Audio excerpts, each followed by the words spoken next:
오늘 여러분과 함께 공부하게 될 주제는 정보 비대칭이라는 주제입니다. 현실적으로는 이 이명박 정부 출범을 전후해서 여러 가지 괴담이라고 하기도 하고 또 소문이라고 하기도 하고 그런 이야기들이 많이 돌았습니다. 의료보험 민영화 또는 국민건강보험 해체, 민영의료보험 육성, 건강보험 당연지정제 완화 또는 폐지, 이런 평소에는 여러분들이 별로 관심을 두고 있지 않던 하여튼 이상한 용어를 사용한 그런 정책에 대한 소문들이 온라인 중심으로 많이 돌았던 것을 여러분 아시죠? 예. 제가 이런 그 소문들 때문에 많은 기자들이나 또는 시민들이 저한테 질문을 하셨는데, 그때마다 제가 그건 못할 겁니다. 그건 아마 정부가 할 수 없을 겁니다. 이렇게 대답을 했고요. 그 뒤에 설왕설래가 있다가 전재희 이 보건복지부 장관이 취임한 후에 그런 것은 검토하고 있지 않다, 이렇게 이제 명확하게 선을 그었습니다. 문제가 완전히 말끔히 정리된 것은 아닙니다. 이것은 사회적인 이슈로 보통 이야기를 합니다만, 그 저변을 들여다보면 뚜렷한 경제적인 측면을 가지고 있는 쟁점입니다. 그래서 우리가 오늘은 이런 논란들을 우리가 접할 때, 보도를 볼 때, 사람들의 이야기를 들을 때 도대체 이 문제가 어디에서 유래된 것이고 이런 문제들을 어떻게 접근해야 하는가, 이런 이제 인식의 토대를 한번 마련해보자는 뜻에서 오늘의 주제를 마련했습니다. 이것은 매우 특수한 현상처럼 보이지만 그렇지가 않습니다. 이 정보 비대칭 문제는 우리들의 경제생활 전반에서 아주 광범위하게 나타나고 있는 문제이고, 우리가 인지하고 있든 아니든 간에 우리들의 실생활에 깊이 들어와 있는 문제입니다. 오늘 주제는 전통적인 경제학에서는 인식하고 있지 못했거나 또는 거의 다루지 않았던 문제입니다. 이 정보 비대칭 현상이라는 것이 우리들의 경제생활에 많은 영향을 미친다는 것을 경제학자들이 최초로 이론화한 것은 약 30여 년, 40년 정도 밖에 되지 않는 문제입니다. 이 문제를 다루기 위해서는 먼저 정보 비대칭이 없는 시장부터 한번 보도록 하죠. 우리가 지난 두 차례의 강의에서 여러 번 제가 그림을 그렸지만 우상향하는 공급 곡선과 우하향하는 수요 곡선을 늘 그렸습니다.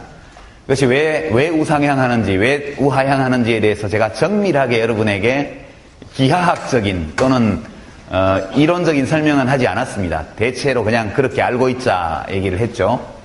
나중에 그 문제를 정밀하게 우리가 들여다보게 될 겁니다. 이 두 곡선이 왜 우상향 또는 우하향하는지만 이해를 하면 경제학의 거의 절반을 이해한다고 말해도 될 겁니다. 그래서 오늘도 시간상 그건 다음으로 미루고, 일단 보통 우리가 교과서에서 다루는 완전 경쟁 시장을 다시 보겠습니다. 이 세로축에는 늘 가격이 들어갑니다. 가로축에는 수량이 들어가죠. 공급 곡선은 늘 우리가 이렇게 곡선으로 그리든 직선으로 그리든 마찬가지입니다. 이것은 supply curve, 공급 곡선이고요. 이것은 수요 곡선입니다. demand curve. 만약 어떤 상품 시장에서, A라는 상품이 거래되는 시장에서 A라는 상품에 대한 수요 곡선이 이렇게 생겼고 공급 곡선이 이렇게 생겼다면 우리 사회의 총 수요 곡선, 이 상품에 대한 모든 국민들의 수요, 이것이 이 가격에서는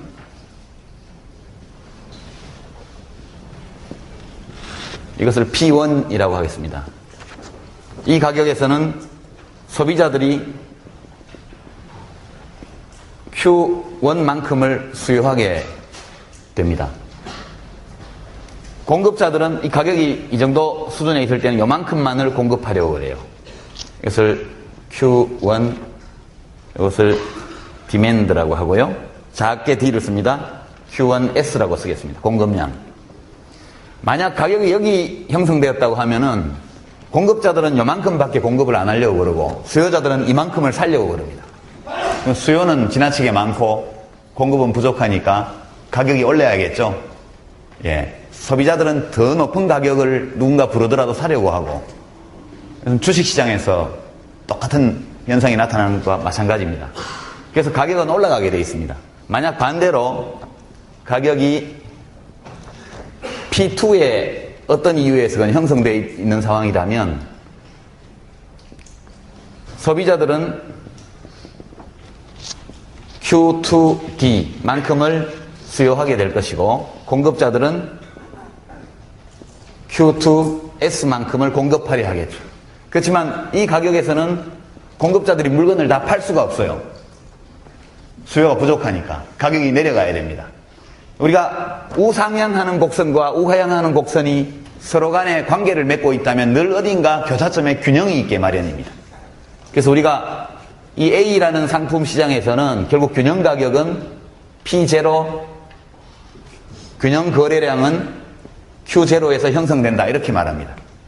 만약 일시적으로 어떤 이유 때문에 가격이 여기 균형점보다 가격이 높게 형성이 되면 공급 과잉이 일어나고 균형점보다 가격이 낮게 형성되면 수요 과잉이 일어나서 수요와 공급이 각각 반대 방향으로 움직여서 여기를 찾아가게 되어 있습니다. 그래서 이퀄리브리엄, 균형이라고 해서 보통 이렇게 씁니다. 여기가 균형점이 되는 거죠.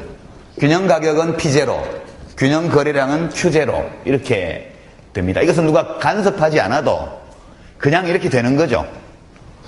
예. 아담 스미스가 국부론에서 일부러 공익을 달성하려고 누군가 일부러 노력하지 않아도 간섭하지 않으면 저절로 시장에서 사회적 공동선이 저절로 이루어진다. 이렇게 말했을 때는 이 그림을 스미스는 그리지 않았지만 이 그림에서 묘사된 이런 상황을 뒷머리에 두고 말을 한 것이죠. 국가가 여기서는 개입할 필요가 전혀 없습니다. 우리가 스미스의 말을 인용을 하면 우리가 아침에 맛있는 빵을 먹을 수 있는 것은 빵가게 주인이 마음씨가 좋아서가 아니고 돈을 벌려고 하는 그 빵가게 주인의 이기적인 욕망 때문에 우리가 아침에 맛있는 빵을 먹을 수 있는 것이다. 이런 얘기입니다. 이게 이제 완전 경쟁 시장의 일반적인 묘사죠. 근데 이제 이런 시장만 존재한다면 국가는 필요가 없습니다. 적어도 경제 영역에서는. 이것이 완전 경쟁 시장인데 실제 현실에는 이런 시장이 존재하지 않습니다. 우리가 중력의 법칙이 작용하고 있는 이 지구 표면 위에 발을 딛고 살고 있죠. 이 뉴턴이 말한 밝힌 중력의 법칙에 따르면 어떤 물체든 위에서 떨어뜨리면 그죠? 1초마다 9.8m씩 가속되면서 밑으로 떨어지게 돼 있어요. 진공 상태에서 중력이 작용할 때 그렇죠. 우리는 공기 저항이 있는 곳에 살고 있기 때문에 깃털을 떨어뜨리면 바로 수직으로 떨어지지 않고 공기 저항 때문에 옆으로 움직이게 됩니다. 언젠가 떨어지죠. 쇠구슬을 떨어뜨리면 그냥 수직으로 낙하하지만 진공 상태에서 떨어지는 것과는 다릅니다. 그래서 이것은 순전히 이론적으로 생각해 본 것이죠. 실제 이런 시장은 완전히 존재하지 않는다 말할 수 있기는 어렵지만 거의 존재할 가능성이 없습니다. 다만 우리가 자유낙하의 법칙이 그대로 실현되지는 않지만 우리가 사물의 움직임을 이해하기 위해서는 이 중력의 법칙을 그의 존재를 인정하고 그것을 바탕으로 해서 공기저항을 계산하고 이렇게 하면 깃털이 왜 그렇게 궤적을 그리는지를 알 수 있는 것과 마찬가지로 그래서 우리들이 어떤 문제를 관찰하고 분석하고 해석하기 위해서 필요한 기준점과 같은 것입니다.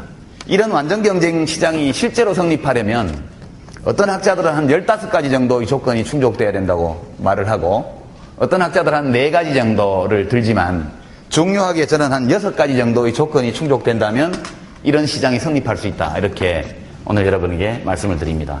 1, 2, 3, 4, 5, 6 이렇게 되어 있습니다. 일단 키워드를 써보죠.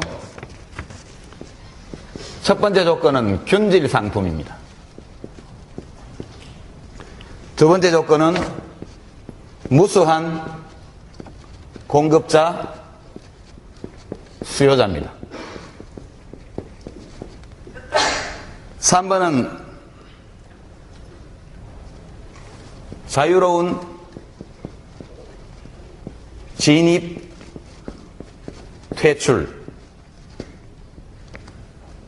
4번은 오늘의 주제입니다. 완전한 정보. 완전한 정보. 5번은 외부 효과가 없다. 없을 것. 6번째는 규모의 경제가 없을 것.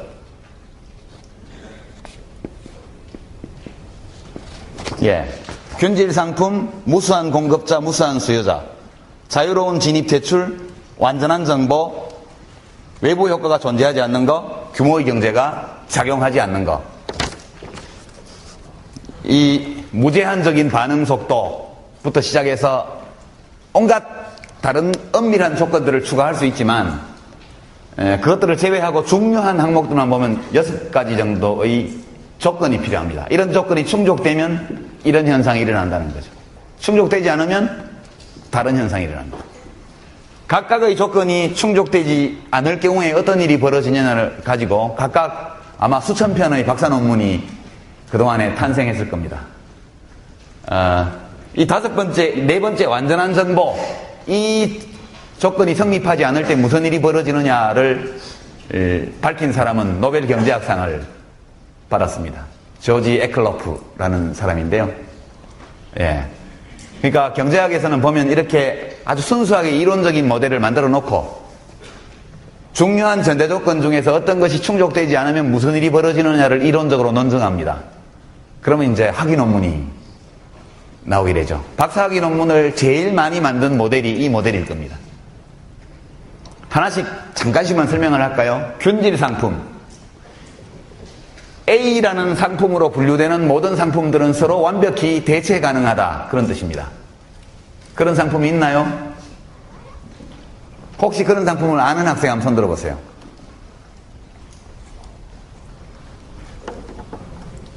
예. 없습니다.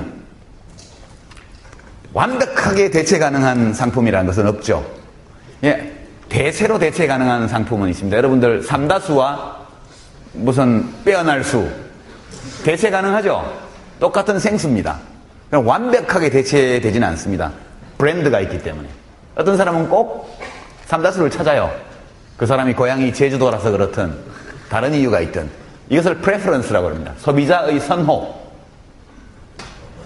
똑같은 물이 삼다수인데 그 동네에 대형마트가 있고 구멍가게 있는데 꼭 어떤 사람은 구멍가게에서 사요. 좀 더 비싸도. 구멍가게 사장님하고 친구라서. 이런 것도 전부 프레퍼런스입니다. 선호. 그런 것이 없고 상품이 물질적으로 완전히 균질적이라는 얘기입니다. 옛날에는 쌀 시장, 밀가루 시장, 뭐 콩 시장 이런 걸 예를 들었는데 쌀도 완전 대체 안 되죠. 여러분 켈로스 쌀과 국산 무슨 쌀 완전 대체 됩니까? 안 되죠. 국산 쌀 중에서도 경기미 중에도 임금님표 경기미가 있고 뭐 그렇잖아요. 강화쌀이 있고 그죠? 공급자들은 언제나 자기의 제품을 차별화시키고 싶어 합니다. 차별화된 제품일수록 강한 시장 지배력을 가질 수 있기 때문에 공급자들은 늘 자기의 제품이 특별하다고 말하고 싶어 하죠. 예컨대 영화 시장 이런 것은 완전히 비균질적인 시장입니다. 여러분 뭐 에로 영화끼리 대체 가능하겠죠, 부분적으로. 그죠? 옛날에 히트친 에로 영화가 뭐 저서 부인 뭐 시리즈 이런 거 있었죠, 그죠? 뭐 그 등등 이상한 패러디 제목을 단 에로 영화들이 많은데 여러분 안 봐요? 가끔 보잖아요. 케이블 틀어봐도 나오고. 비슷비슷한 에로 영화지만 에로영화끼리는 대체가 가능하지만, 에로영화하고 이소룡의 이 무술영화하고는 대체 가능성이 매우 적죠. 그 영화라는 시장은 굉장히 차별적 독점 시장이라고 얘기를 합니다. 차별적 독점 시장. 영화 한 편 한 편이 완벽히 대체될 수 있는 다른 영화를 갖고 있지 않아요. 책 시장도 마찬가지입니다. 책 시장. 책 하나하나는 다 특별한 상품입니다. 이제 이렇게 각각 하나의 상품이 전부 특화되어 있는 시장을 이 차별적 독점 시장이라고 얘기를 하죠. 자동차 시장도 마찬가지입니다. 벤츠, 메르세데스, 벤베, 페라리 또는 포르쉐, 현대, 닛산, 토요타 이런 회사가 다르고 회사마다 차종 따라 모델이 전부 다 다릅니다. 기능적으로 보면 내연기관이 있고 거기서 연료를 태워가지고 에너지를 만들고 그것이 축을 통해서 전달돼서 바퀴를 회전시키는 운동 형태로 전환되는 점에서는 똑같습니다. 기능적으로는. 그러나 다 다르죠. 메르세데스는 우아함, 프레스티지 이런 이미지와 연결되어 있는 제품입니다. 벤베, 젊음, 속도 이런 이미지를 갖고 있죠. 현대, 옛날에는 싸구려 근데 요새는 굉장히 산뜻하고 안전한 차 이렇게 자꾸 바뀌지만 각각의 제품들은 독특한 이미지를 형성을 하고 있습니다. 완벽한 대체가 안 됩니다. 그래서 균질 상품이라는 건 그런 뜻이고요. 두 번째로 무수한 공급자, 무수한 소비자 이건 알겠죠? 공급자가 한 사람이면 공급 기업이 하나면 독점 시장이 되게 돼 있어서 여기서는 가격이 공급자나 생산자에게 주어진 것으로 받아들입니다. 시장에서 가격이 이렇게 형성되어 있으면 덜 생산하지. 더 사야 되겠네. 모든 수요자와 공급자에게 가격은 주어진 겁니다. 자기가 가격에 영향을 못 미쳐요. 그러니까 독점 공급자나 독점 수요자가 있으면 가격을 그 독점 공급자나 수요자가 결정하게 되어 있습니다. 공급자도 하나, 수요자도 하나면 쌍방독점이 되겠죠. 그 쌍방독점은 군수품을 생산하는 중화공업회사하고 국가가 쌍방독점이 되는 경우가 많습니다. 이런 경우에 쌍방독점 당사자들은 뇌물을 주고받고 이렇게 만장일치 모델을 만들어서 국민들을 등치는 경우가 많죠. 독점은 언제나 좋지 않은 겁니다. 무수한 공급자, 무수한 수요자라는 것은 개별 공급자, 수요자에게 시장 가격은 주어진 것이다. 자기가 영향을 못 미친다. 그런 뜻입니다. 세 번째, 자유로운 진입 퇴출. 진입 장벽이 없어야 된다는 거죠. 공급자가 이거 하다가 수지 안 맞는다. 그러면 언제든지 자본을 빼서 다른 데로 갈 수 있어야 되고, 다른 산업으로. 그렇죠? 또 다른 산업에서 하다가 저 산업이 장사가 잘 되는 것 같다 싶으면 거기 자본을 빼가지고 이쪽으로 옮길 수 있어야 됩니다. 이것은 하나의 시장만을 관찰한 것이지만 이 국민경제는 여러 가지 이 상품 시장이 다 있기 때문에 자본이 그 각 산업 사이를 왔다 갔다 합니다. 그때 이 A라는 상품을 거래하는 시장에 진입을 막는 장벽이 없어야 됩니다. 진입 장벽이 있으면 기존의 공급자들이 독점권을 행사하기 때문에 경쟁시장이 성립하지 않습니다. 이건 매우 여러분 뉴스 보시면 어저께 발표한 서비스 선진화 대책 이명박 정부가 발표한 거 거기 보면 불합리한 진입 장벽을 없애야 된다 이렇게 얘기를 하죠. 그죠? 의사나 변호사만 지금 법률사무소나 병원을 열게 돼 있는데 누구든지 돈 많은 사람이 의사 변호사를 고용해서 법무법인이나 병원을 열 수 있다. 이렇게 되면 자격증과 결부되어 있는 진입 장벽을 없애버리는 것이죠. 그게 좋으냐 나쁘냐는 별개의 문제입니다. 어쨌든 진입 장벽이 있으면 경쟁시장이 성립 안 합니다. 완전한 정보, 이것은 소비자나 생산자들이 이 A라는 상품과 관련되어 있는 모든 시장 정보를 똑같이 정확히 다 알고 있다 그런 뜻입니다. 예컨대 갑이라는 사람은 똑같은 신발을 10,000원에 파는데 을은 9,000원에 판다. 그럼 10,000원짜리는 안 팔리고 9,000원짜리는 팔려야 돼요. 근데 소비자들이 그걸 모르게 되면 일물일가의 법칙이 성립할 수가 없습니다. 그리고 그 제품이 정말 좋은지 안 좋은지도 소비자가 알아야 되고요. 모든 정보를 다 알고 있다는 뜻입니다. 시장 참가자들이. 완전한 정보. 그러나 공급자는 알고 있는데 수요자는 모르고 있는 정보가 있다든가 또는 수요자는 어떤 거래의 당사자 가운데 어느 한쪽은 그 정보를 가지고 있는데 다른 한쪽은 갖고 있지 않을 때 이것을 information asymmetry, 정보 비대칭 또는 비대칭 정보라고 얘기합니다. 포괄적으로는 불완전 정보라고 하기도 하죠. 여러분이 고속도로를 차로 운전할 때 내려가면서 뭐 일죽 근처에 있는 휴게소에 들렀는데 휘발유가 뭐 1750원이다. 그러면 그 다음 주유소에 얼마인지 알면 모르겠지만 모르면 그냥 넣을 수밖에 없죠. 그러나 다음 주유소에서 1600원이다. 그러면 안 넣고 그냥 갈 겁니다. 그죠? 그래서 이 불완전 정보 문제는 광범위하게 나타나는데 얼마 전에 주유소의 가격 정보를 인터넷으로 공지하게 한 것이 이 불완전 정보를 해소하기 위한 조처입니다. 이것도 시장에서 광범위하게 벌어지는 일 가운데 하나죠. 이따 어차피 다루게 될 거니까 넘어가고요. 외부 효과 없는 것은 우리가 지난 시간에 공공재 관련해서 공부를 했죠. 외부 효과가 있으면 무임승차 행동이 나타나기 때문에 수요자들이 정당한 값을 내고 사려고 하지 않아요. 그럼 공급자들은 그 제품을 공급하지 않게 됩니다. 그래서 외부 효과가 강하게 나타나는 경우에는 시장에 맡겨놓으면 아예 공급이 전혀 이루어지지 않는 사태가 발생합니다. 규모의 경제, 이것도 아시죠? 자연 독점과 관련된 겁니다. 지난 시간에 다뤘죠? 생산량을 늘리면 늘릴수록 평균 생산비가 떨어지는 그런 산업에서는 전국적으로 하나의 공급자만 남게 되어 있습니다. 자연 독점이 출현하게 되어 있죠. 일시적으로 이런 시장이 있다 하더라도 공급자 중에 어느 한 기업이라도 규모의 경제를 실현하는 데가 있으면 여기서 나머지 공급자를 다 잡아먹게 되어 있습니다. 시간이 지나면 하나의 공급자만 남게 되죠. 그 외에도 무수한 조건들이 있습니다. 무제한적 반응 속도. 그러니까 빨리빨리 반응을 해야 돼요. 이 시장이. 속도가 너무 느리면 그 사이에 또 환경이 변해서 균형점이라는 것이 성립되지 않는다. 뭐 등등 해서 한 11개의 이 전제 조건이 따르는데 생략합니다. 이 6가지 정도의 조건이 충족되면 이런 경쟁시장이 성립됩니다. 근데 실제 이런 경쟁시장은 거의 존재하지 않는다. 그렇게 말씀드릴 수 있습니다. 오늘 우리가 다루는 것은 우리가 어제 규모의 경제는 지난주에 자연 독점을 다루면서 이미 한번 다뤘고요. 외부 효과도 공공재를 다루면서 이미 한번 이야기를 했습니다. 오늘은 정보 문제를 다루게 됩니다. 나중에 또 기회가 된다면 이 3번 문제라든가 이런 것 또는 1번 문제 굉장히 흥미로운 이슈입니다. 자동차를 특히 1번 문제 같으면 북한에서 남북 간 거래하는 것을 유무통상이라고 해요. 유무통상. 그렇죠? 우리는 남북 간의 무역이라고 얘기를 하지만 북에서는 유무통상이라고 합니다. 유무통상. 서로 간에 있는 걸 팔고 없는 걸 산다는 뜻이죠. 북한에 우라늄이 있으면 우리가 우라늄을 사고 우리는 핸드폰을 잘 만드니까 북한에 수출하는 이른바 내셔널 굿이 아닌 거. 국내에서 소비되고 생산될 수밖에 없는 걸 제외하고 서로 없는 거, 있는 거를 상대방에게 팔고 없는 걸 사오는 게 원래 통상의 기본입니다. 국제 간에. 근데 실제 이루어지는 무역을 보면 그렇지 않아요.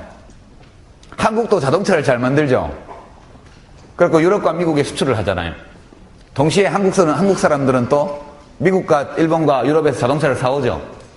기능상 똑같은 제품인데 서로 간에 서로 다른 산업의 생산품을 거래하는 것이 아니고 같은 산업에 속하는 생산품을 서로 거래해요. 이걸 산업 내 무역이라고 합니다. 산업 내 무역. 그러니까 인트라 인더스트리 트레이드라고 얘기를 하는데 이런 현상이 지배적입니다. 왜 그런 현상이 벌어지는가 하는 게 이 1번과 관련되어 있는 문제인데요. 매우 흥미로운 주제지만 우리는 경제학 전공자들이 아니니까 넘어갑니다.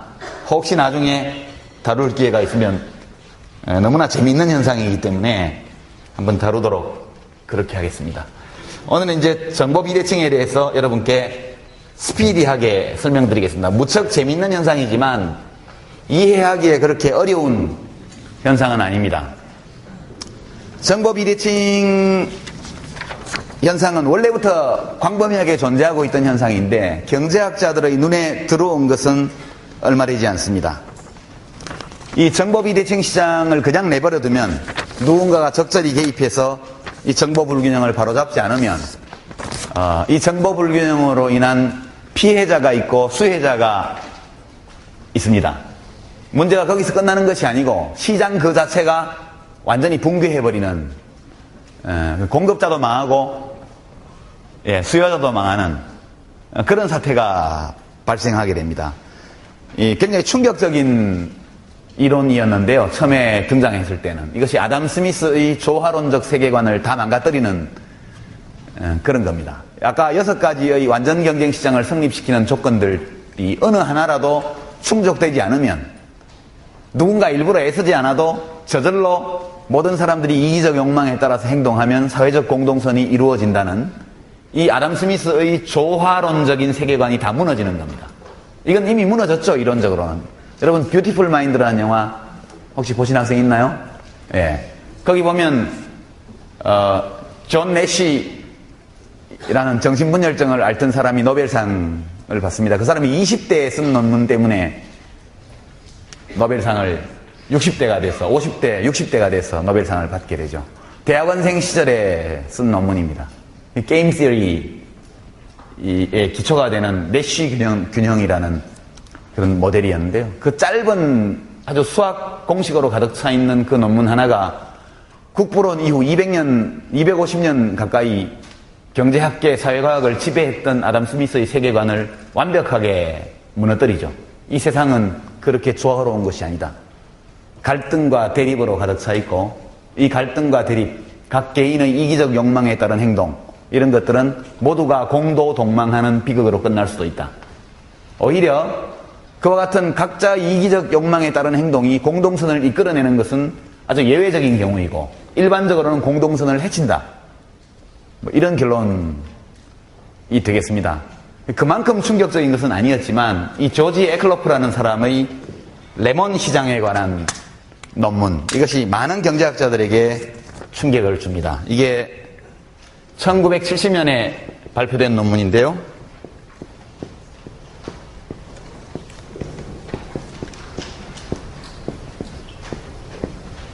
조지 에클로프라는 미국 경제학자입니다. 이 사람이 1970년에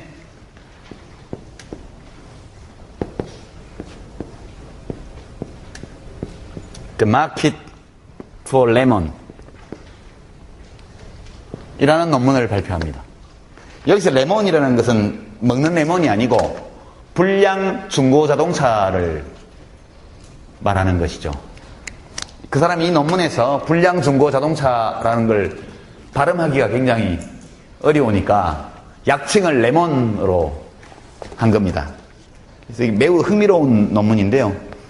여기에서 이른바 정보 비대칭과 역선택이라는 문제를 이론화해서 제기하게 됩니다. 이 사람은 이 공로로 해서 2001년도 노벨 경제학상을 다른 두 사람과 함께 공동 수상하는 명예를 얻게 되죠. 이 조지 에클로프의 이 문제의식은 아주 간단한 겁니다. 여러분이 중고차를 사려고 한다고 한번 가정해 보죠. 어디를 갑니까? 중고차 전시장을 가겠죠. 가서 딜러를 만납니다. 가격을 물어보고 몇 년도형인지 물어보고 확인해보고 사고가 있었는지 알아보고 그리고 시승을 또 해볼 수 있겠죠. 시운전을. 그리고 그래도 못 믿어서 딜러에게 물어봅니다. 이 차 사고 난 적 있어요? 없죠.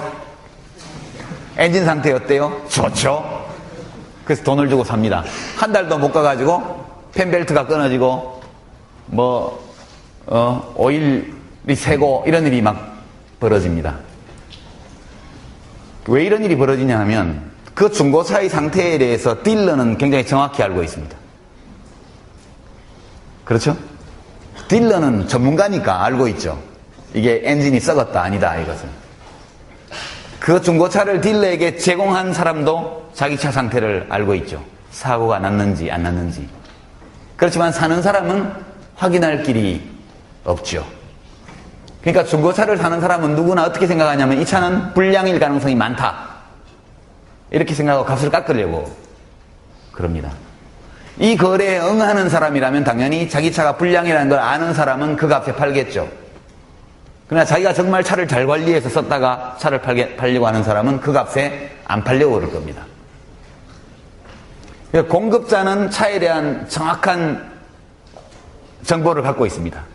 그러나 구매하려고 하는 사람은 정확한 정보를 알지 못하기 때문에 아무리 팔려는 사람이 좋은 차라고 정보를 줘도 믿어야 될 이유가 없습니다. 일단 의심하는 게 이익이죠. 이런 일이 반복되다 보면 중고차 시장에서 좋은 차는 사라지게 됩니다. 제값을 못 받기 때문에 중고차를 팔려는 사람이 차를 더 오래 타거나 아는 사람에게 팔거나 이렇게 돼서 일반 시장에서 좋은 차가 사라지게 되고 오로지 레몬, 불량품만 시장에 나오게 됩니다. 그래서 소비자들이 처음에는 계속 사다가 시간이 좀 지나면 중고차 시장에서 유통되는 모든 자동차는 다 불량이다, 레몬이다 이렇게 되면 중고차 시장 자체가 위축되어서 사라지게 되는 것이죠.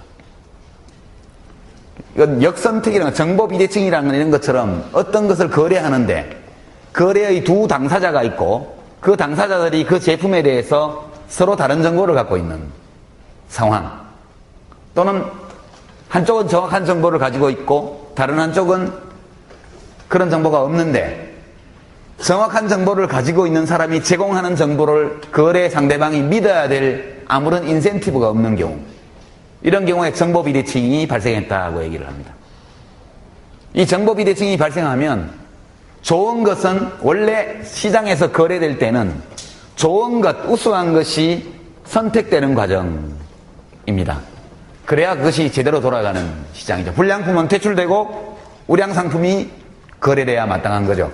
그게 효율적인 시장입니다.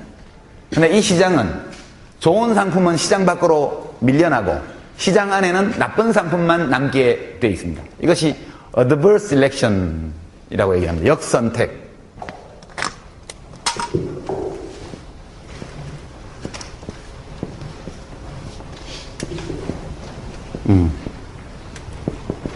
그냥 역선택입니다. 역선택.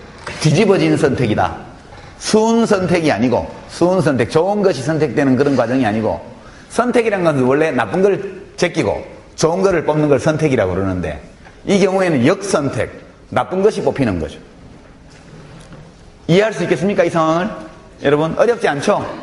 여러분이 중고차 딜러이거나 또는 중고차를 팔려고 하는 사람이거나 또는 중고차를 사려고 하는 사람이라고 가정하고 상황을 생각해 보면 금방 이해가 됩니다. 그래서 이 논문이 나왔을 때 많은 사람들이 충격을 받았죠. 왜 충격을 받았냐?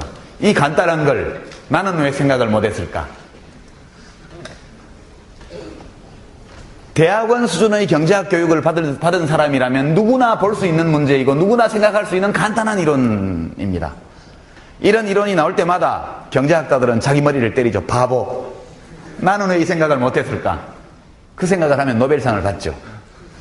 콜럼버스의 달걀 이야기와 똑같은 겁니다. 뉴턴의 중력법칙도 지금 생각하면 생각하기 쉬운 일입니다. 그러나 누구도 뉴턴이 그 얘기를 할 때까지는 생각하지 못했죠. 아인슈타인이 내가 빛과 같은 속도로 이동하면 무슨 일이 벌어질까? 이런 터무니없는 상상을 하면서 학교에서 쫓겨나갖고 방황하고 있을 때 누구도 내가 빛과 같은 속도로 움직일 때 무슨 일이 벌어질지에 대해서 아무도 생각하지 않았습니다. 오직 아인슈타인만이 그 문제를 진지하게 탐구했던 것이죠. 그 결과 특수상대성 이론, 일반 상대성 이론으로 이렇게 나오게 됩니다. 상대성 이론은 굉장히 어려운 거지만 그 생각은 누구나 할 수 있는 거죠. 그래서 이 에클로프 같은 분은 많은 경제학자들에게 열등감과 자기 비하 그리고 후회 이런 것들을 안겨준 인물입니다. 그 최초의 충격에서 벗어나서 사람들이 이 문제를 진지하게 살펴보기 시작했을 때 많은 문제들을 새롭게 인식할 수 있게 됐습니다. 이 현상이 단지 중고차 시장에서만 나타나는 것이 아니라 우리들의 삶의 아주 중요한 영역에서 광범위하게 존재하고 있는 문제였구나. 그렇게 해서 이 정보 비대칭을 이라는 이 프레임을 가지고 많은 문제들을 새롭게 관찰하기 시작합니다. 그때 제일 먼저 눈에 들어온 것이 의료 서비스 시장이 되겠습니다. 이 불량 자동차 시장, 레몬 시장의 문제를 해결하는 길은 딱 하나가 있죠. 신뢰할 만한, 소비자가 신뢰할 만한 권위 있는 에이전트, 대리인을 만드는 것입니다. 그래서 민간에서는 여러분 길 다니다 보면 식당에 since 1900 몇 년 이렇게 많이 써놨죠. 우리나라도 요새. 외국에 가면 그게 써진 데가 굉장히 많습니다. 왜 그걸 써놓냐 하면 우리 식당이 100년 되었다는 것은 100년 동안 소비자의 신뢰를 받아왔다는 증거입니다. 낯선 곳에 와서 밥 먹을 곳을 찾는 여행객들이 100년 된 식당이라면 믿을만하지 않겠어? 어느 식당에 가나 맛있어요? 물어보면 네 맛있습니다 대답하는데 맛있는지 안 맛있는지 먹어봐야 알죠? 먹어보고 맛없으면 그때 후회해도 이미 늦죠. 그래서 식당에 since 몇 년이라고 써놓는 겁니다. 우리 식당은 1859년부터 지금까지 150년 동안 존재해왔습니다. 이걸 광고하는 거죠. 자동차 딜러들도, 중고 자동차 딜러들도 그 전략을 쓰기 시작합니다. 소비자들이 저 딜러는 믿을 수 있어. 결국 reputation, 명성을 획득함으로써 그 신뢰를 가지고 자동차 중개업을 하는 것이죠. 그래도 사적 이익을 위해서 일하니까 확실히 믿을 수는 없죠. 그래서 공인 인증기관들이 등장하기 시작합니다. 유럽에 가보면 ADAC라고 합니다. ADAC. 그게 클럽인데요, 클럽.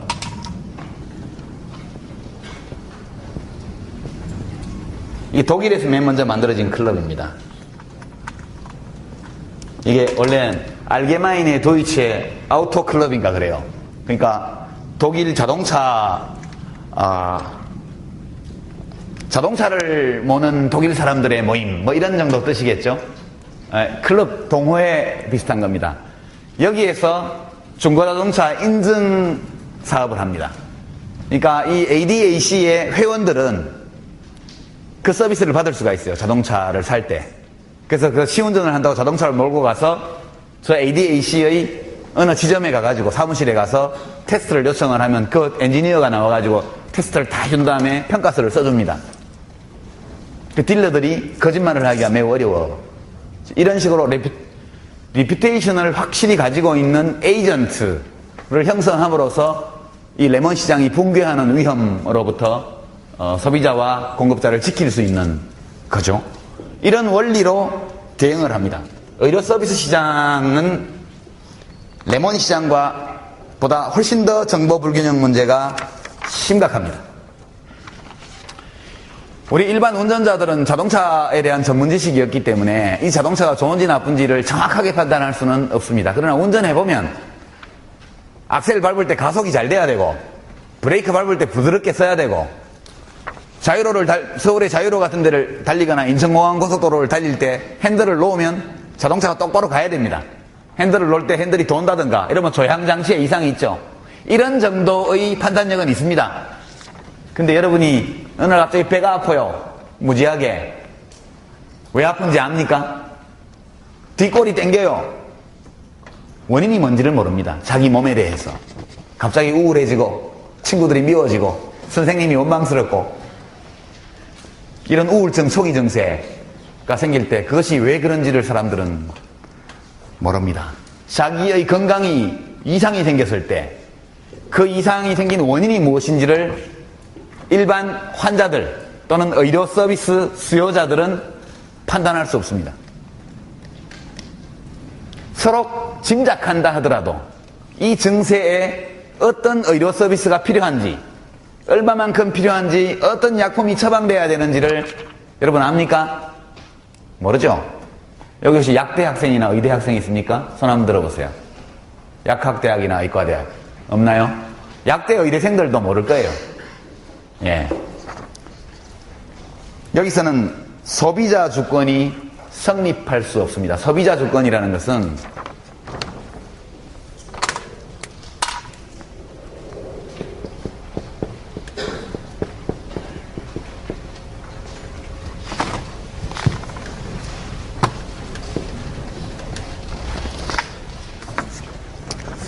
경제학에서는 개인이 주체입니다. 우리가 첫 시간에 이야기를 했죠. 이 경제인이라는 이 개인은 자기에게 무엇이 좋고 무엇이 나쁜지, 나에게 무엇이 쾌락이고 무엇이 고통인지를 잘 아는 존재로 가정했습니다. 그걸 모른다면 그 사람을 대신해서 누군가가 판단해줘야죠. 그러면 이 민주주의, 개인주의에 기초를 두인 민주주의 질서는 다 무너지게 되죠. 내일 아침 밥상 메뉴를 뭘 할지를 대통령이 결정해줘야 돼요. 심각하죠? 옛날에는 그랬던 적이 있어요. 여러분도 도시락 검사한 적 있나요? 예. 이 선생님이 학교를 다닐 때에는 선생님이 점심시간에 도시락 검사를 했습니다. 그래서 보리쌀이 일정 이상 섞여 있지 않으면 벌을 받았죠. 예. 쌀밥만 먹으면 무슨 병에 걸린다는 교육을 엄청 받았고요. 분식이 몸에 좋다고 해서 엄청나게 국수를 먹으라고 장려를 했습니다. 박정희 대통령 시절입니다. 국민들의 밥상 식단까지도 국가가 통제하는 시절이 있었습니다. 물론 식량 부족 때문에 있었던 일이죠. 우리는 경제학에서는 개인이 자기 자신에 대해서 잘 판단할 수 있다는 전제를 두고 지금까지 얘기를 했습니다. 이 완전 경쟁시장이든 뭐든 시장이 성립하려면 어떤 개인이 소비자로서 하는 선택에 대해서 누구도 간섭해서는 안 되죠. 그걸 간섭하기 시작하면 자본주의 시장경제는 다 무너지게 되어 있습니다. 국가가 의사결정을 해야 되기 때문에. 근데 이 우리가 상정한 경제인이라는 개인은 완벽한 존재가 아니에요. 완벽한 존재라고 가정했지만 많은 결점을 가지고 있는 존재입니다. 때로는 진짜 자기에게 도움이 되는 것이 뭔지를 모를 때도 있고 잘못 판단할 때도 있고 이 의료 서비스의 경우처럼 나에게 무엇이 필요한지를 전혀 알지 못하는 경우도 매우 많습니다. 실제로 나에게는 좋은데 내가 좋은지를 모르는 거, 이런 것을 가치제라고 합니다. 가치제라고 그러는데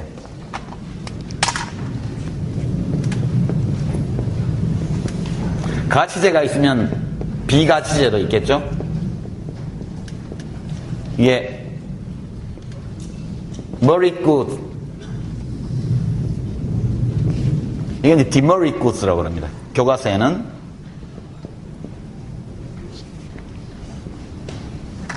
가치제는 어떤 걸까요? 책, 이런 거, 책 읽으면 참 좋은데 얼마나 좋은지를 사람들이 과소평가하는 경향이 많아요. 그래서 출판 지원을 국가가 하는 이유는 국민들이 책과 같이 좋은 가치제를 너무 적게 소비하니까 많이 소비하시라고 그래서 글 쓰는 사람들이 내는 소득세는 다른 직업보다 제일 적어요. 예. 인쇄 수입은 20%만 소득으로 인정합니다. 국세청에서. 제가 인쇄로 10억 원을 받으면 2억 원만 소득으로 잡고 과세하거든요. 근데 글 쓰는데 뭔 비용이 들겠어요?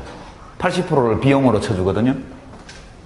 그 이유는 글 쓰는 일은 사람들에게 책이라는 것이 소비자가 생각하는 이상으로 좋은 것이기 때문에 사회적으로 필요한 것보다 적게 소비되는 경향이 있다.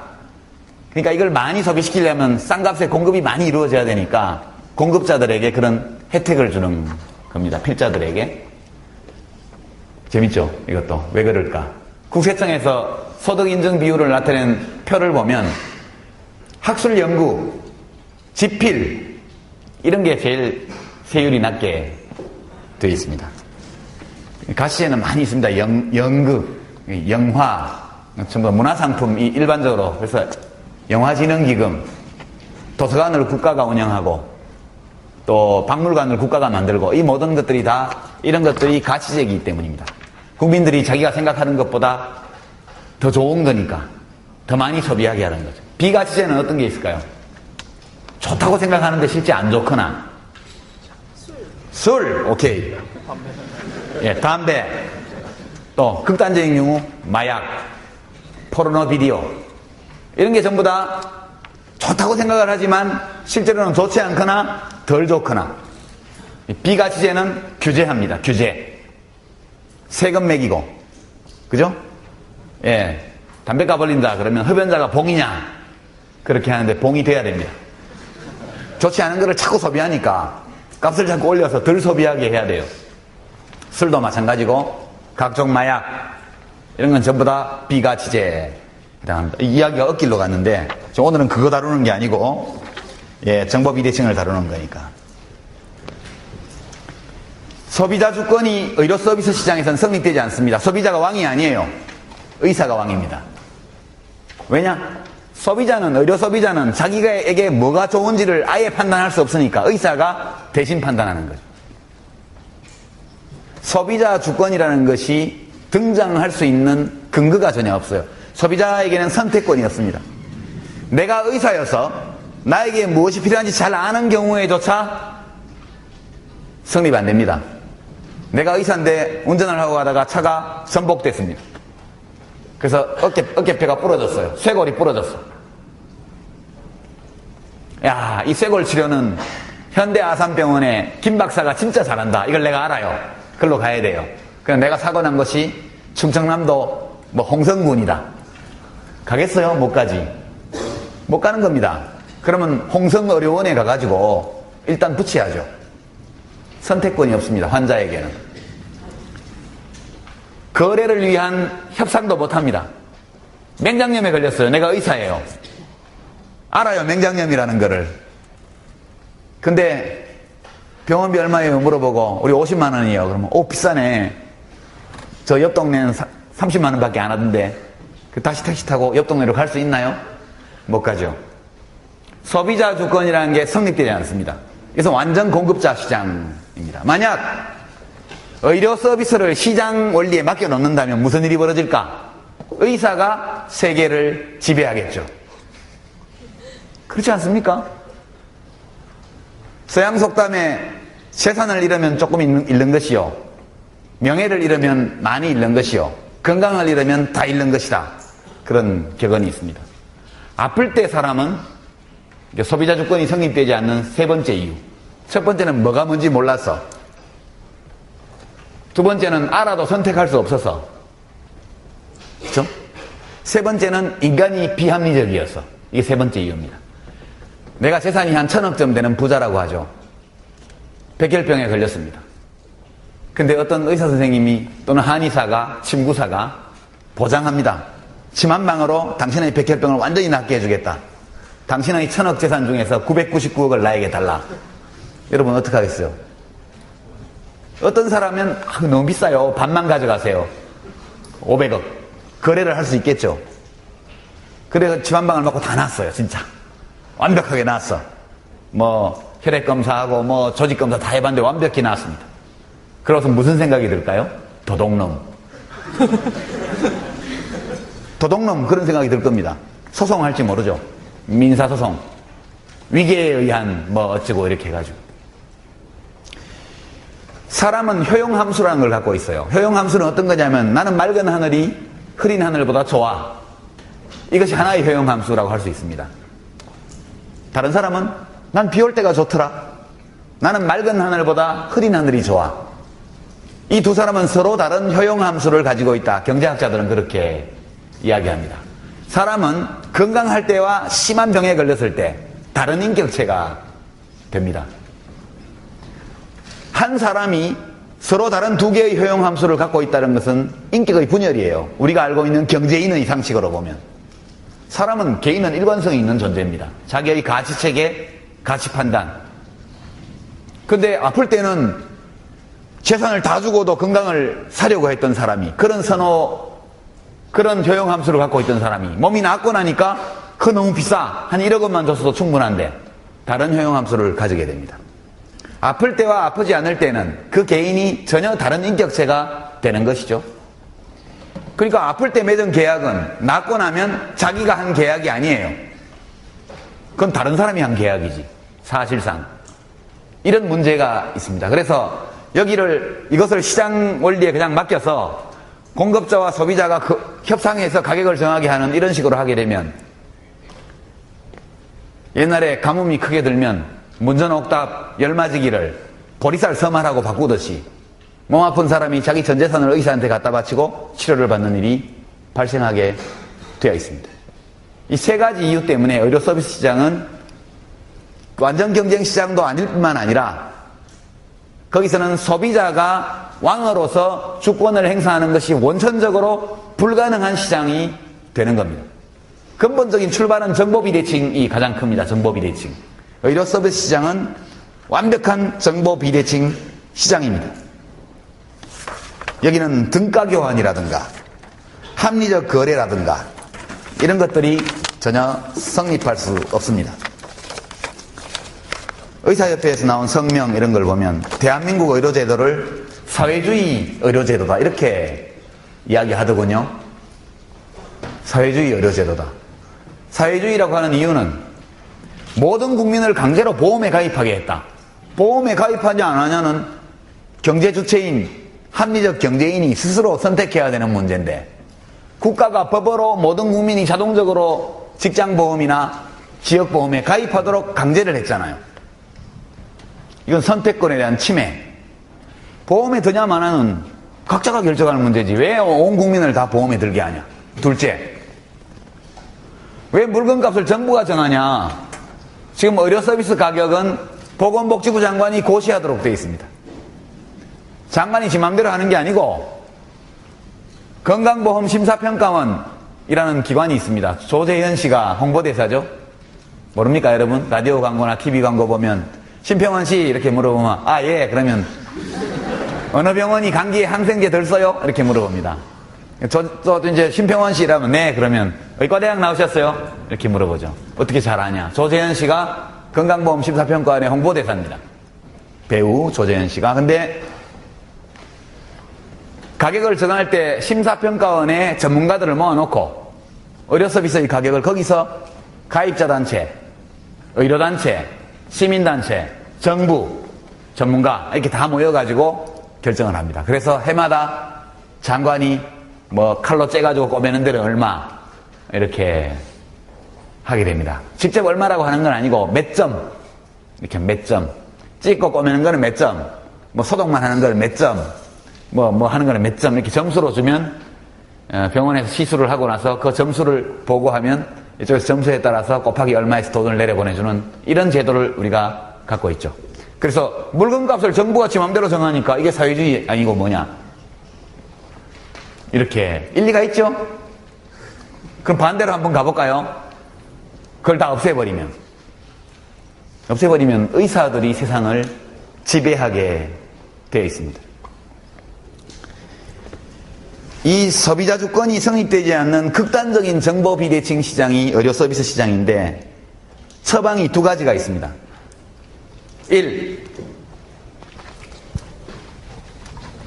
정보 불균형 시장에 대한 처방은 특히 의료 서비스와 같은 이런 극단적인 정보 불균형 시장에 대한 처방은 1. 국가가 공급한다. 서비스를. 사회주의 국가는 다 이렇게 했죠. 영국도 이렇게 하고 있습니다. 영국도 의사가 공무원이죠. 국가에서 봉급을 다 줍니다. 의료 서비스 공급 자체를 국가가 국유화해버리는, 그죠? 시장에 맡길 수 없으니까 간단히 국유화하는 겁니다. 두 번째는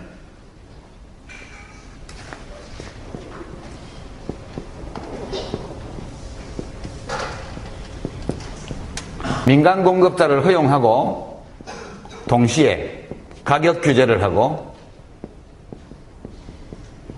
더하기 품질 통제, 품질 관리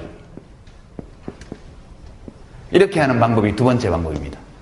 우리나라는 두 번째 방법을 쓰고 있죠.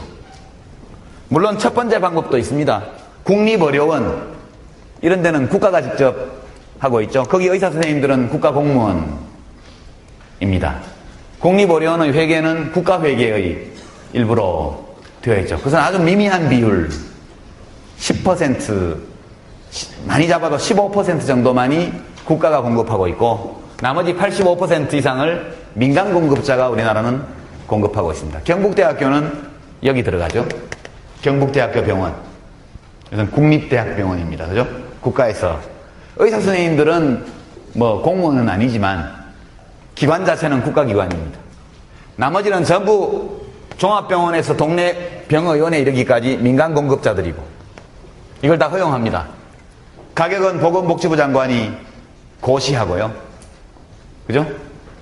그리고 품질 관리를 국가가 합니다. 이 품질 관리를 하는 곳이 건강보험 심사평가원이라는, 줄여서 심평원이라는 조직입니다. 이거에 대해서는 좀 이따 얘기하고요. 국가가 왜 의료 서비스의 가격을 통제하는지에 대해서는 이제 이해가 되셨죠? 예, 이거 사회주의 하여튼 국가 통제라는 점에서 보면 그렇게 말할 수도 있지만 다른 대안이 없는 것이죠. 가격 규제를 직접 국가가 공급을 하게 되면 국가가 가격을 직접 정하는 것이고 민간이 공급하도록 해놓고 그 다음에 가격을 규제하는 것은 가격 통제입니다. 이것은 보통의 시장에서는 있을 수 없는 일입니다. 정말 사회주의 국가나 독재국가, 전체주의 국가에서나 가격 통제를 하죠. 그러나 가격 통제를 하지 않을 경우에 일어나게 될 일을 생각해보고 왜 가격 통제가 불가피한가라는 이 정보 비대칭, 이 문제를 생각해보면 정당화할 수 있는 가격 통제다. 헌법 소원을 내도 다 기각됩니다. 이 문제에 관해서는. 그 다음 문제가 여기까지는 좋다 이거예요. 이거 공급자 입장에서 보면 여기까지는 받아들일 수도 있다. 그런데 우리는 보험시장, 국가보험의 영역 밖에서 진료하고 싶다. 고급 서비스를 제공하고 우리가 입맛에 맞는 손님을 고르고 그런 요구도 나오고 있죠. 보험시장으로 넘어갑니다. 국가는 왜 그냥 의료 서비스 시장을 통제하면 그만이지 무엇 때문에 도대체 보험시장까지 통제하느냐. 국민개보험, 직장에 다니는 모든 사람은 직장보험에 들고 직장에 다니지 않는 모든 사람은 지역보험에 가입하도록 강제해뒀습니다. 우리나라는 전국민 의료보험 제도를 가지고 있습니다. 축복이죠. 박정희 대통령 시절에 도입한 제도입니다.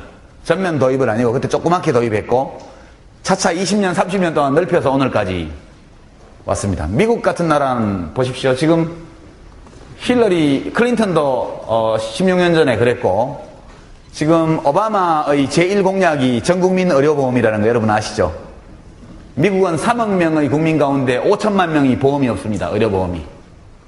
보험료는 치료비는 우리나라 10배 정도 됩니다. 의료 서비스 가격과 건강보험에 대한 국가 개입과 통제가 제일 적은 나라가 미국입니다. 미국은 전 세계에서 제일 높은 국민 의료비를 지출하고 있고 국민 건강 수준은 OECD에서 꼴찌입니다. 이 세상에 존재하는 모든 문명국가의 의료 시스템 중에서 최악의 시스템이 미국 시스템이라는 것은 모든 보건경제학 또는 보건학 전문가들 사이에 아무런 이의 없이 인정되고 있는 객관적 진실입니다. 대한민국은 온국민 보험을 가지고 있죠. 미국이 아직 이루지 못한 꿈. 예. 이때 박수 한번 쳐야 돼요. 우리나라에 대해서. 왜 미국은 이 제도를 도입하지 못하는 것일까? 그래서 이미 의료 서비스 시장을 사적 이익의 영역에 맡겨버렸기 때문입니다. 이미 거기에 사적 기득권이 형성되었기 때문에 그 기득권의 힘 때문에 이것을 국가 통제를 할 수 없게 되어버린 것이죠. 보험이 뭐죠? 보험 시장의 정보 불균형, 정보 비대칭과 역선택으로 넘어갑니다. 이것은 의료 서비스 시장과 직결되어 있는 겁니다. 보험이라는 것은 우리 인생은 고해입니다. 고해. 부처님이 말씀하셨죠? 인생은 고해다. 경제학자들은 이렇게 말합니다. 인생은 위험의 바다와 같다. 위험.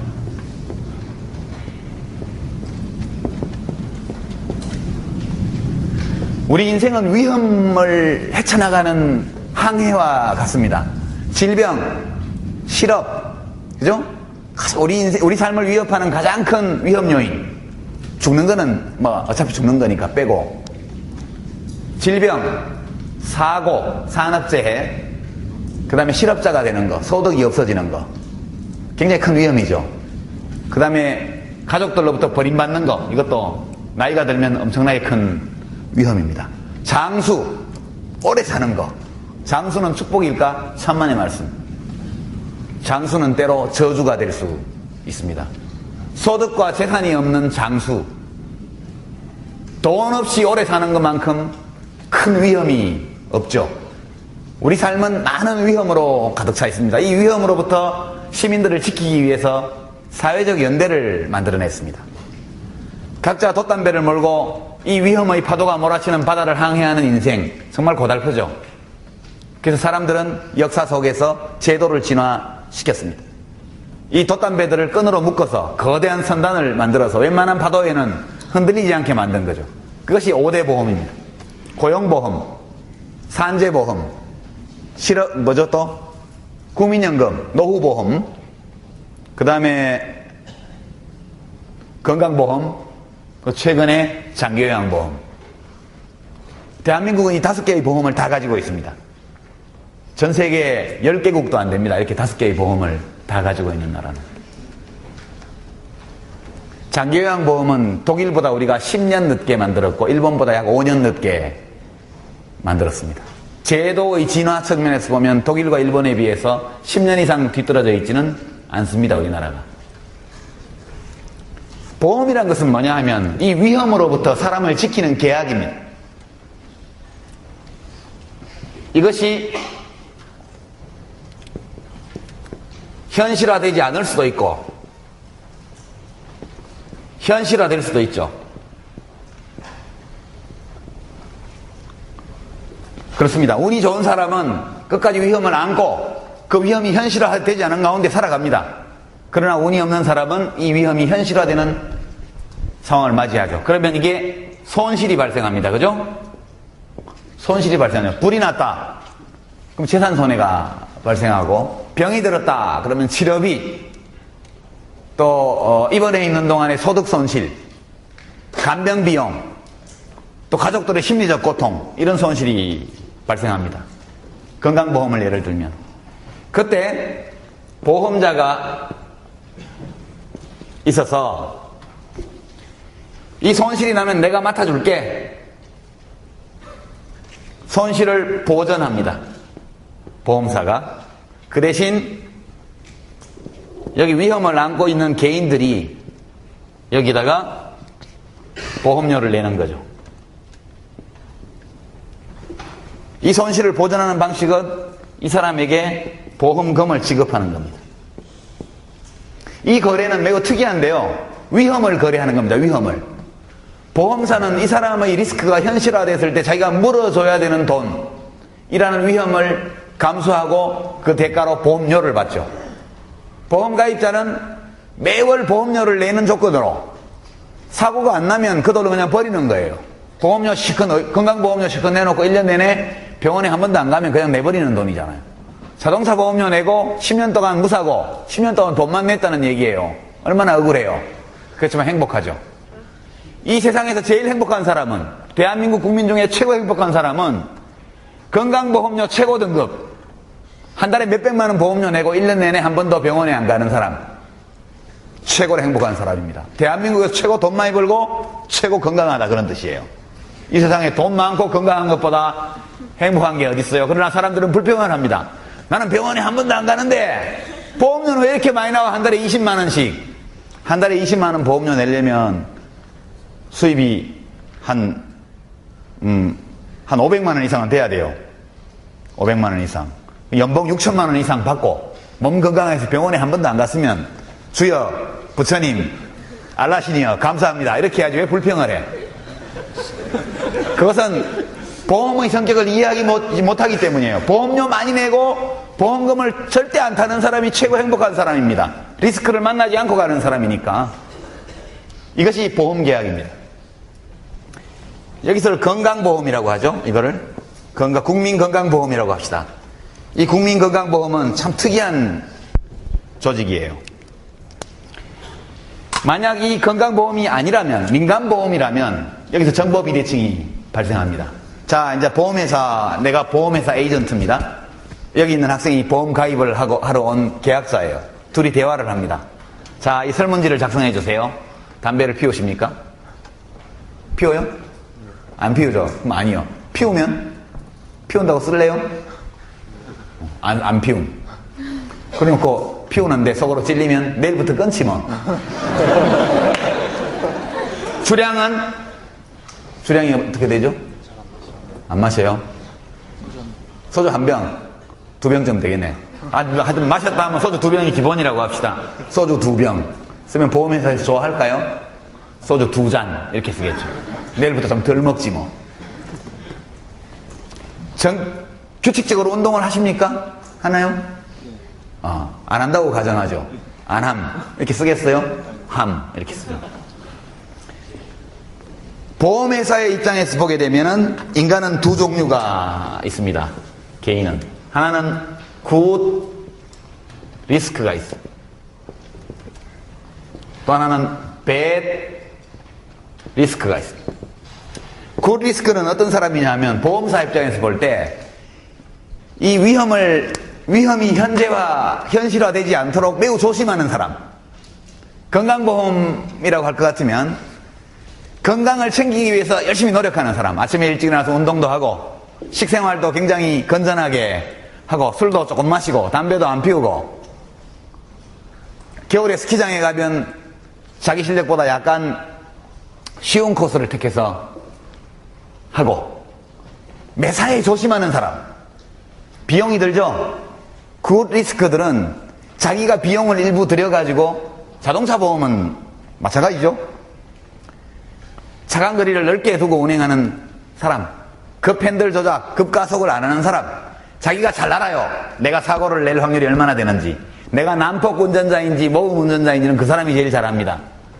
내가 건강을 잘 지키는 사람인지 건강한 생활 습관을 가진 사람인지 아닌지는 내가 잘 알죠. 근데 굿 리스크는 그 얘기를 보험회사에 하고 싶어요. 나는 좋은 사람이에요. 당신이 나를 받으면 이익을 볼 거예요. 보험회사가 그걸 믿어야 될 이유가 있습니까? 없죠. 믿으면 바보죠. 왜냐하면 거짓말을 할 인센티브를 갖고 있기 때문에, 가입자는. 그래서 보험회사로서는 굿 리스크가 제공하는 정보를 믿어야 될 이유가 하나도 없습니다. 배드 리스크라는 사람으로서는 거는 자기 건강을 안 지키는 사람이야. 술 많이 퍼먹고 담배 줄담배 피우고 운동도 안 하고 짜게 먹고 달게 먹고 이런 사람, 잠도 불규칙하게 자고. 이 사람은 반대로 자기의 건강 상태, 생활 습관에 대한 정보를 보험사에 있는 그대로 얘기해야 될 인센티브가 없어요. 그렇죠? 진실을 말해야 될 이유가 없습니다. 진실을 말하는 사람은 보험회사가 믿어야 될 이유가 없어요. 이런 인센티브의 불일치 때문에 정보 불균형이 확대되는 겁니다. 그러니까 보험 가입자 혹은 계약자가 가지고 있는 정보를 보험사는 갖고 있지 못해. 갖고 있지 못하니까 일단 불신하는 거예요. 자, 이렇게 해서 객관적으로 사람이 질병에 걸릴 통계를 다 만들어서 보험료를 책정합니다. 민간보험회사에서. 그래서 귀하가 나이가 지금 25살이고 뭐 상태가 이러니까 대체로 직업이 이렇고 하니까 보험료는 얼마 되겠습니다. 이러면 굿 리스크 입장에서 보면 보험료 너무 세. 나 엄청 건강한데 꼭 들어야 되나? 뭐 한번 들어보지 뭐. 그래서 평균 질병률을 근거로 해서 보험회사는 보험료를 정했습니다. 운영을 해보니까 그때부터 모럴 해저드가 나타납니다. 보험이 등장하고 나면 원래부터 정보 불균형이 그 안에 내재하고 있었죠. 보험 가입을 하고 나면 이 개인에게서 모럴 해저드가 나타납니다. 이것은 아주 합리적인 행동이에요. 이게 왜 이런 말을 쓰게 되는지 난 잘 모르겠는데, 해저드라는 건 골프 코스에서 워터 해저드 뭐 이런 거 장애물이라는 뜻입니다. 모럴 해저드라는 건 뭐냐면 어떤 보험에 가입함으로써 그 사람이 보험이 없을 때에 비해서 위험한 행동을 하게 되는 현상, 이걸 모럴 해저드라고 합니다. 이것은 보험 용어예요. 무슨 과소비한다고 뭐라 그러고 그러는데 뇌물 받아먹고 공무원이 이런 게 모럴 해저드가 아니에요.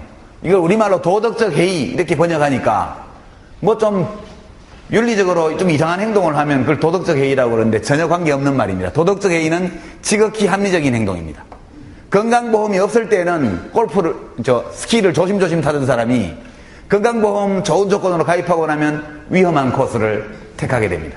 왜냐? 부러져도 건강보험에서 돈도 나오고, 그죠? 치료도 해주니까 한번 해볼까?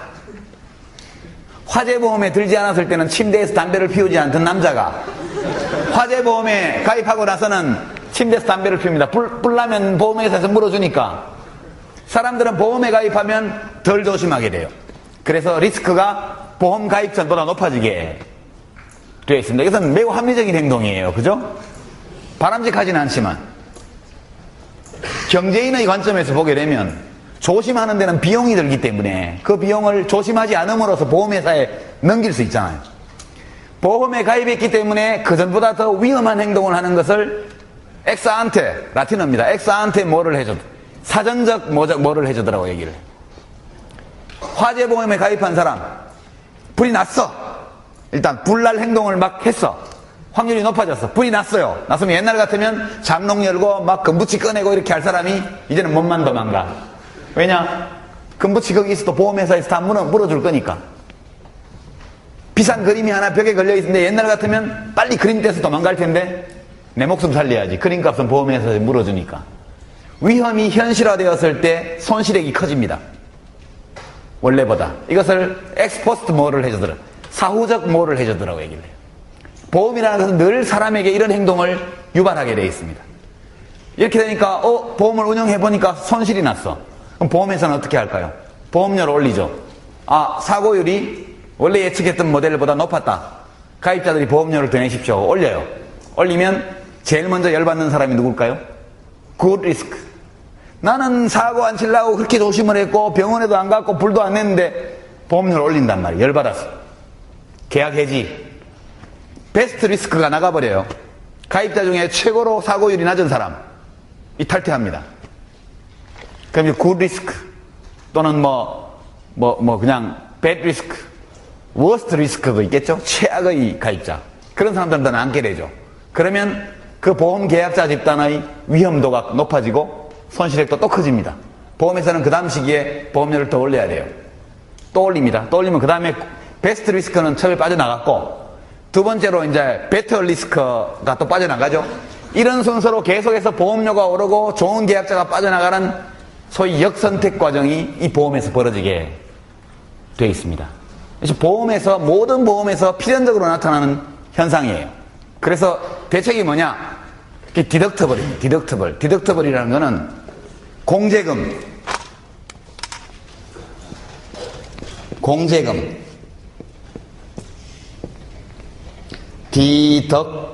디덕터블 이렇게 씁니다. 디덕터블. 공제금은 뭐냐? 자동차 사고 나면 50만 원은 당신이 물어내라. 이런 계약 조건이 있죠. 또는 10만 원. 디덕터블이 낮을수록 보험료가 높아요. 100% 보상은 안 해주는 겁니다. 부주의해서 사고가 나면 사고 낸 사람도 일정 부분 손해보게 하는 거예요. 이런 걸로 뭐를 해저드를 방지합니다. 그래서 자동차 보험에도 본인 부담이 있죠. 공제금. 건강보험에도 본인 분담금이 있죠. 남용을 방지하는 겁니다. 이 보험에 대한 남용을. 이런 제동장치를 만들어요. 생각보다 설명이 오래 걸리는데 한 5분만 더 하고 일단 멈추겠습니다. 공제금 제도입니다. 공제금 제도 혹은 본인 부담금 제도 이런 것들을 만들게 됩니다. 근데 왜 그냥 시장에 맡겨놓으면 보험회사에서 저런 걸 만들어서 할 텐데 왜 국가가 저걸 할까? 다음 질문은 이렇게 됩니다. 왜 국가가 건강보험만큼은 자동차 보험은 민간에 맡겨놨고 그죠? 화재보험도 민간에 맡겨놨고 모든 걸 다 민간에 맡겨놨는데 왜 고용보험하고 그죠? 고용보험, 실업보험 그리고 노후보험 국민연금도 강제 가입이죠? 그 다음에 건강보험 간병, 장기요양보험 이런 건 전부 강제 가입입니다. 5대 사회보험은 정부가 모든 국민이 강제로 가입하게 하는 겁니다.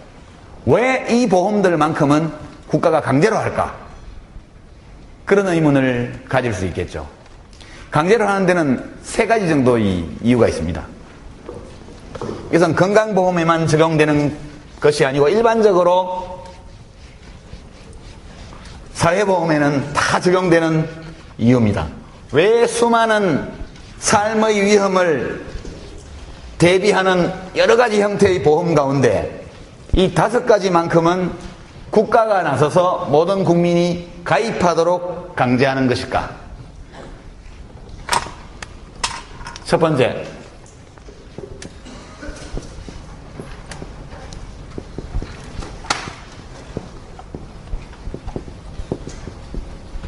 미래 수요라기보다는 미래 필요라고 해야 되겠네. 미래 필요에 대한 과소평가.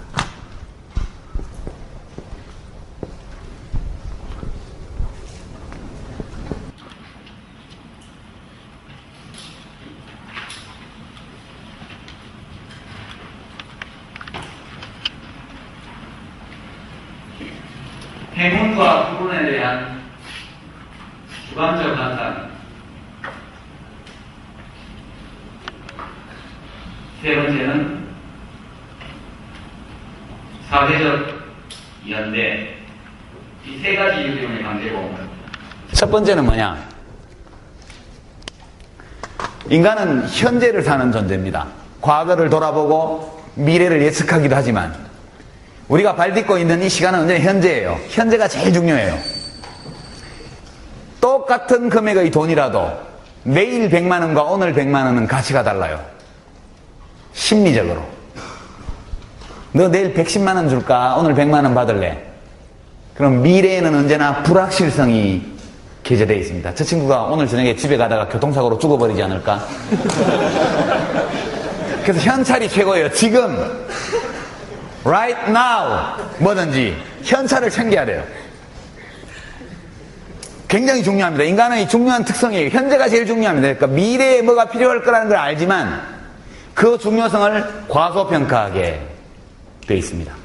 그래서 내가 한 달 후에, 두 달 후에 큰 병에 걸릴 수도 있지만 그때 되면 돈이 굉장히 필요할 거야 이렇게 생각이 들지만 오늘 친구하고 술 한잔 먹어야 되는 이 즐거움, 기쁨, 이것이 나에게 너무 큰 비중으로 다가오기 때문에 냅두면 필요한 만큼 보험에 가입하지를 않아요. 그래갖고 미래 어느 시점에선가 저 리스크가 현실화함으로써 발생한 손실을 보전하기 위해서 정말 보험의 도움이 필요할 때 그때 보험에 가입하지 않은 것을 땅을 치면서 가슴을 치면서 후회하게 되죠. 인간은 그런 존재입니다. 그래서 국가가 대신 결정해 주는 것이죠. 너 가입해. 이렇게. 가입 안 하면 빨간 딱지 붙이고 경고장 보내고 기분 나쁘죠? 보험에 가입하건 말건 내 자유인데 네가 왜 간섭해? 인터넷에 들어가 보면 국민연금 폐지해라. 지금까지 내 돈 안 받아도 좋으니까 앞으로 걷어가지 마라. 이런 글들이 막 올라 있는데 실제 그렇게 하면 엄청 열받을 거예요. 그분들도 한 20년 지나고 나면 그렇게 말했던 것을 후회하게 될 겁니다. 사람마다 다 달라요. 현재의 필요, 현재의 쾌락, 미래의 필요, 미래의 쾌락 이것을 비교할 때 어떤 할인율, 이자율을 써서 디스카운트 하느냐가 사람마다 다릅니다. 신중한 사람은 미래에 대해서 적지 않은 비중을 주는 대신 경박한 사람은 오늘의 100%의 가점을 주게 되죠. 그러니까 개미와 배짱이의 우화에서 배짱이에 해당하는 사람도 분명히 있거든요. 그래서 배짱이든 개미든 모두 다 오늘 버려들인 것의 일부를 국가에다가 갖다 내라. 이렇게 명령하는 것이 사회보험입니다. 두 번째는 행운과 불행에 대한 주관적 환상입니다. 난 괜찮을 거야. 난 괜찮을 거야. 사람들이 로또를 사는 것 똑같은 이유입니다. 로또에 당첨될 확률은 주관적으로 생각하는 것보다 훨씬 낮아요. 그런 것 때문에, 이 환상 때문에 사행산업이 살죠. 예. 그래서 인간의 삶의 일부입니다. 불운이 나를 찾아올 것이라는 또는 행운이 나를 찾아들 것이라는 것은 통계학적으로 이미 주어져 있는 경우가 많습니다. 고혈압 유병률, 나이 40이 되었을 때 고혈압에 걸릴 확률 통계적으로 이미 나와 있습니다. 몇 프로. 또는 당뇨에 걸릴 확률 몇 프로 딱 나와 있어요. 성인 100명 가운데 몇 명은 반드시 걸립니다. 통계학적 진실이죠. 그러나 내가 그 3% 4% 안에 나는 안 들어갈 거야. 사람들은 누구나 그렇게 생각합니다. 들어가죠. 이런 행운과 불운에 대해서 이것이 통계학적으로 주어져 있고 그것이 누구에게 찾아들지 아무도 모릅니다. 그러나 높은 고등교육을 받은 사람들조차도 조사를 해보면 행운이 자기에게 찾아올 것이라는 것을 훨씬 더 많이 믿고 있습니다. 내버려두면 사회적으로 필요한 것보다 훨씬 적은 사람만이 보험에 가입하게 됩니다. 이 두 번째 이유. 세 번째는 사회적 연대. 이 건강보험 또는 국민연금 다 마찬가지입니다만 상당히 재밌어요. 여기서는 비용이 듭니다. 그죠? 그 다음에 서비스를 주죠? 서비스는 현금 서비스도 있고 현물 서비스도 있고 여러 가지가 있습니다. 이 사회보험은 비용을 국민들에게 징수해서 이걸로 국민들에게 서비스를 합니다. 근데 서비스를 하는 원리는 뭐냐? 필요에 의해서 합니다. 필요에 따라서. 그죠? 아픈 사람에게는 치료를 해줍니다. 1000만원짜리 치료비가 드는 병에 걸린 사람은 1000만원짜리 치료를 해주고 10만원짜리 치료로 충분한 사람한테는 10만원짜리 치료를 해줘요. 그 사람이 보험료를 얼마나 냈건 상관없이 아주 공산주의 원리입니다. 능력에 따라 일하고 필요에 따라 분배받는다. 이게 마르크스가 얘기한 공산당 사회의 이상적인 질서인데요. 그 앞부분은 모르겠지만 뒷부분은 확실히 공산당 같아요. 필요에 따라서 배분한다. 건강보험은 특히 그렇습니다. 그 사람이 아픈 정도에 따라서 그 질병의 심각성에 따라서 서비스를 제공합니다. 비용은 어떻게 징수하냐? 이건 능력에 따라서. 무슨 능력? 지불 능력에 따라서. 많이 버는 사람은 많이 내고 적게 버는 사람은 적게 내는 원리로 조직합니다. 이거 참 정의롭지 못하죠? 비용을 징수하는 원리와 서비스를 제공하는 원리가 완전히 달라요. 원래 자본주의 시장 원리라는 것은 많이 낸 놈은 많이 가져가고 적게 낸 놈은 적게 가져가고 안 낸 놈은 못 가져가고 이것이 시장 원리입니다. 그러나 우리 사회보험, 특히 건강보험은 지불 능력에 따라서 내도록 되어 있습니다. 지불 능력은 뭐냐? 소득, 재산 이런 거죠. 지불 능력을 알려주는 지표는 소득 그리고 재산입니다. 직장가입자는 소득에 따라서 일정 비율을 납부합니다. 지역가입자는 소득과 재산을 모두 감안해서 이게 많을수록 보험료도 많아집니다. 이 서비스를 받는 것은 이것과는 전혀 무관합니다. 자기가 보험료 내는 것과는 전혀 무관해요. 이것이 보통의 민간보험과의 차이입니다. 이것이 사회적 연대죠. 이 건강보험이라는 것은 잘 벌고 건강한 사람이 상대적으로 못 벌고 아픈 동시대인들을 도와주는 사회적 연대거든요. 이 솔리데리티라는 것은 프랑스 혁명의 기본 정신 중에 하나죠. 솔리데리티, 연대입니다. 연대. 우리는 치열한 경쟁 사회에 살고 있지만 각자가 경쟁하면서 함으로써 해결할 수 없는 많은 문제들을 안고 있다는 사실을 역사적 경험 속에서 자기의 삶 속에서 발견해냅니다. 그리고 19세기 이후에 이러한 사회적 연대의 제도들을 하나하나 발전시키는 거죠. 처음에 우리가 만든 것은 아니고 다 영국, 독일 이런 데서 생긴 겁니다. 하는 거 보니까 저게 좋겠네. 그렇게 해서 하나하나 사회보험 제도를 5가지를 우리도 구축하게 되었고 건강보험의 경우에 이런 사회보험의 원리가 가장 전형적인 형태로 나타나게 되어 있습니다. 지금까지 많은 얘기를 한 것 같은데 사실 이야기는 간단해요. 의료 서비스 시장, 약품 시장도 마찬가지입니다. 약품도 내게 무슨 약품이 필요한지 우리는 몰라요. 공급자와 수요자 사이의 극단적인 정보 불균형으로 인해서 시장 원리에 맡겨놓게 되면 공급자가 수요자를 모든 면에서 완벽하게 지배하는 종속관계가 성립되게 되어 있습니다. 이것은 헌법의 원리에 반하는 것이죠. 거기서는 소비자 주권이 성립되지 않습니다. 그래서 국가가 직접 공급하거나 민간의 공급을 허용하되 국가가 가격을 규제하고 품질을 관리하게 되는 것입니다. 그리고 가격 규제와 품질 관리만으로는 질병이라는 위험에 노출된 사람의 삶을 지켜줄 수 없기 때문에 질병에 노출되었을 때 생기는 손실을 보전하기 위한 제도로서 보험을 도입을 했고 이 보험을 국가가 운영하면서 모든 국민이 자기의 취향과 무관하게 강제로 가입하게 한 겁니다. 강제로 가입하게 해놓고 많이 버는 사람은 무조건 돈을 많이 내게 하고 적게 버는 사람은 적게 내게 하고 그리고 서비스는 돈을 많이 벌든 못 벌든 보험료를 많이 냈든 못 냈든 상관없이 그 사람이 걸린 질병의 심각성에 따라서 치료비를 보전하도록 만들어준 제도가 건강보험 제도입니다. 여기서 보험료를 징수하고 서비스를 제공하는 임무는 국민건강보험공단이 맡고 있죠. 그리고 품질 관리를 맡고 있는 곳이 건강보험 심사평가원입니다. 이 건강보험 심사평가원은 의료 서비스 수요자를 위한 에이전트입니다. 에이전트, 대리인. 국민들이 의료 수요자로서 자기에게 어떤 서비스가 필요한지 어떤 약품이 필요한지 모르고 의사를 선택할 수 없고 의료기관을 선택할 수 없고 자기가 제공받은 서비스의 품질을 평가할 수 있는 지식이 없을 때 누군가 그 일을 대신해 줘야 됩니다. 그래서 이때 국민은